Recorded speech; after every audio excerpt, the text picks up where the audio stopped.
Dis 'n baie spesiale gevoel om te kan deel wees van 'n agtergrond en 'n setting waar geskiedenis reg onder ons neuse is. Om te dink dat elke spesifieke artefak in die museum 'n storie vertel, en nie net 'n storie vertel van een spesifieke persoon nie, maar 'n hele gemeenskap.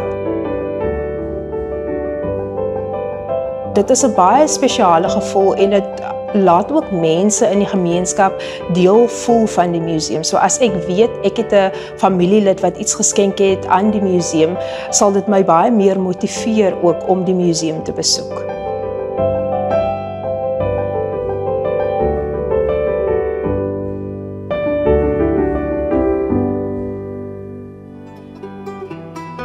Omdat ons almal oomblikke ervaar wat die lewe verander. Kry BrightRock, lewensdekking wat verander soos jou lewe verander.